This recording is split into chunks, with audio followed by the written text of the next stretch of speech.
So there's a cannon down there. I'll see if I can chase his jet. It's coming up. I can hear it. Should be jumping up in front of me. There it is. Going over to the left.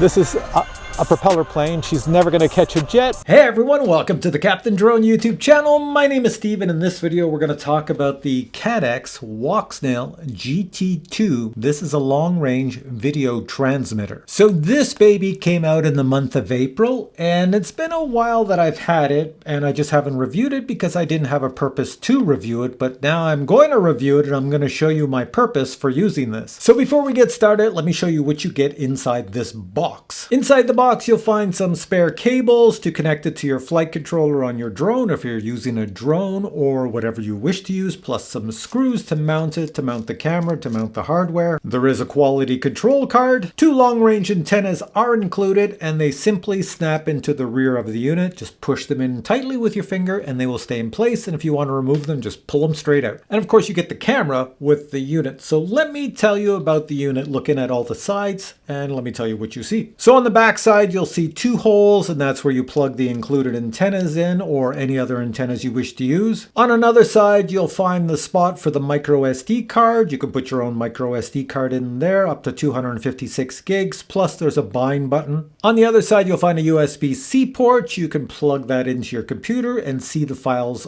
on the micro SD card that you put on the unit, so you don't have to take the micro SD card out. And of course you have the port that connects to the flight controller on your drone so that you can get all the information coming from the camera all the way through this unit to the flight controller, back into your goggles so you can see all the telemetry information. And of course you're going to get an instruction manual with the kit. Now I'm going to tell you right now that CADDX is extremely happy and proud of this unit, and the reviews on it are really good because people are getting up to 20 kilometers if not 25 kilometers in range with this baby. CADDX says the latency back to your goggles is only 22 milliseconds, so that's pretty good for that amount of range. So they're using some sort of really cool system in here. Now, as you can imagine, if you're going to send out a video signal from like 20 kilometers away, you're using a lot of power. So this thing is shooting out 2 watts of power when it's at max power. And because it shoots out so much power, it's going to get hot. So it's got a high capacity fan up top. Now, as you can imagine, if you fly something out 22 kilometers, there's so much interference between that item and you. So this has frequency hopping built in. Now, if you're wondering about the camera up front, it is a Sony camera. It's got a Sony sensor in it, and it is good to fly in the daytime or at night and will give you good image quality. It shoots at 60 frames per second. It does have a resolution of 1080p. It's not 4K. So what you record back on your micro SD card is only 1080p. So if you plan to do cinematic filming using this unit, you may wish to attach an external camera that shoots at 4K 60 frames per second. And the last thing I'll tell you is that since it is a CADDX product, it does have head tracking built in, but only if you use the compatible goggles and the compatible head tracking unit. So exactly what am I doing today? Well, I have this. This comes from one of my RC planes, and this is an FMS, you know, the company FMS, head tracking unit.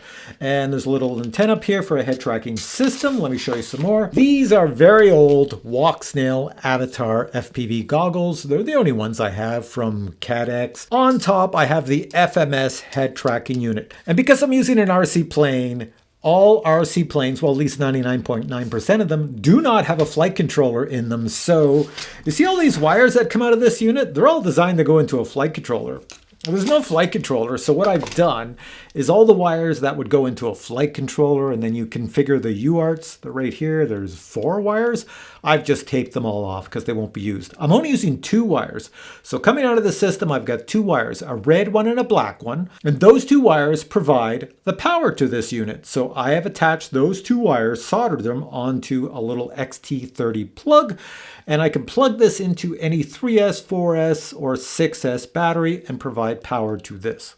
So let me quickly show you what I'm about to do. I just grab this whole unit and I plop it down into my RC plane. Now I've got the whole Walksnail GT unit, and I'm just going to sit it on top here. I'll find a spot for it. There you go. You see I've just fit it between these 2 pieces of foam. Then I take the camera, the Sony camera that's flopping around, and I'll stick it up here on my head tracking unit. And that's about it. She's all set to go. So you're probably looking at that going, what the heck are you talking about? What did you just do? I've got the CADDX goggles here. These are my Avatar goggles. On top, I have the FMS head tracking system. If you know nothing about the FMS head tracking system, it's like a $99 system or less. It doesn't cost very much.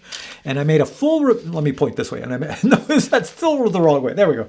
And I made a full review on it on this video up there. I'll put a link below this video to the full review on how the FMS head tracking system works. So when I'm flying, you see how it moves?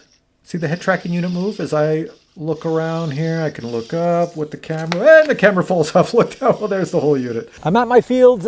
Cannon's here. He's got his planes out, and I have my plane over here that I am going to fly FPV. So I think what I'm going to do is sit over here on this little log, and I'll fly from over there along this runway.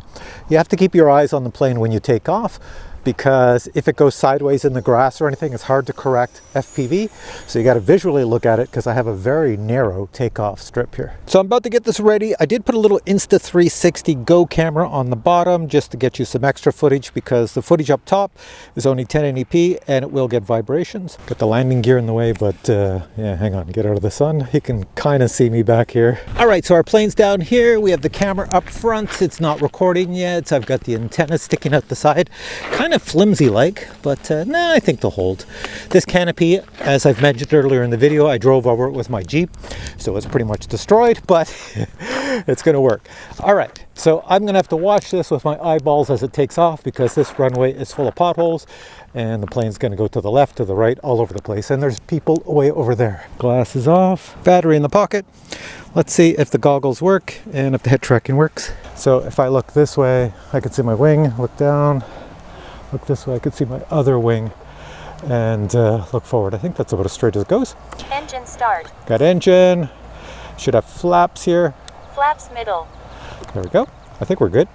All right, so I don't think I can take off on the gravel. I think I'll crash it. I've never tried this before. Going forward.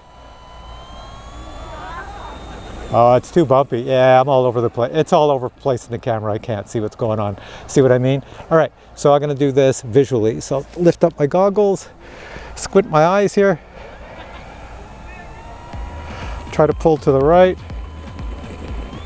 full power, pick it up, there we go. And I'm gonna pull up the flaps. Flaps raised. And lift up the landing gear. Raised. And I'll get it up there. Good. Going away from me. I'll put my goggles back on, get my eyesight, adjust it to what I see, and now I can fly it. So I'm going to come back. There we are. I just got to keep the throttle beyond 50% so I don't stall it, and there I am back there in that field. And now I'm going to look over to the left. There's my wing as I'm flying by, which is pretty cool. So I'm supposed to get massive range with this baby, but of course we have a few problems. One is the head tracking on here only has a range of maybe a mile, so I'm not going to get any more than a mile. Second is the Spectrum radio. 4 minutes. If you go behind objects or anything like that, you will lose range. And most people fly Spectrum radios and receivers line of sight. So what you see is what you get. If you can see the plane, then the plane has a good signal connection. If you can't see the plane, you fly by the seat of your pants. See what I mean? So there's a cannon down there. I'll see if I can chase his jet. It's coming up, I can hear it. Should be jumping up in front of me. There it is. Going over to the left. This is a propeller plane. She's never gonna catch a jet, but I'll do it pretty well. And it's so easy because I could just fly over here and still stare at his plane. Well, I've lost it now. But it was there for a while ago. All right, let's try some low passes. This is what I like doing with planes. I can hear his jet going over. So I come down, I just make sure there's nobody around. There are trees in front of me, so I have to keep this up a bit. But there we go, just stay above the trees without hitting them. 3 and minutes. We're all good. The trees are just little skinny things without leaves right now at this time of the year, so yeah, not very good. So this is flying with this new transmitter VTX. It's got a pretty decent picture. It's only 1080p, but it's not bad. I'm gonna fly behind myself a little bit, which is something you never do with Spectrum radio, so I'll hold it up. Just fly over the car park here, and I'm sitting out there. I'll come down and buzz myself. There's the guys over here. I'll look over at them. They're playing cricket back there. And then come back this way. So I'll slow it down to 50% throttle. I'll stay away from Cannon, he's down there. And there we are, there's Cannon. Look over at him a little bit.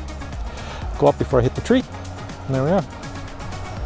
Lots of fun flying FPV, especially if it's a boring day and you have no other friends out with you to fly, then go fly FPV and you can just search your whole area and have a great old time. Yeah, follow this trail. And, oh, that sound scared me. That's Cannon coming down. There he is, right in front of me. There he is, right there. So he came down the opposite direction. There's his plane. Pretty cool. All right, Cannon, I'm going to be coming in for a landing. As soon as you move your plane, Cannon, I'm coming in for a landing.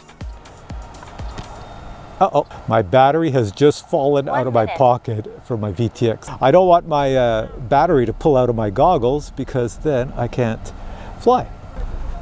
And where are you, battery? You're down here someplace. Oh, how far did you fall? Oh, I've got it. There we go. I can actually tell you the speed I'm flying. So let me just come back. I'm far away now, but watch this. Coming over here and we'll go on to speed. I have GPS on here, so let's see. I got no speed. Nope, I lied. There's no speed, unless I've got the wrong switch. Yeah, the GPS must not have been activated. Darn, there's a GPS on here. Gives me my distance and my height and my speed, but obviously it was not initialized before takeoff. So, all right, so I'm gonna line up for a landing. I'll just go over this forest. It'd be a nice smooth landing. And I'll come this way. Going over this little forest. Cricket guys are down there. I'm gonna slow down the throttle, try not to hit the trees. Put the landing gear down. Oh, I don't hear anything. I don't even know if my landing gear's down. Did I lose? Oh, check. Gear's down. Oh, thank you. I couldn't tell. I think I'm too high. I gotta go around. My radio stopped transmitting voice commands. There we are. Okay. So I just gotta get it to slowly, I'm slowing down the throttle, get it to slowly fall out of the sky.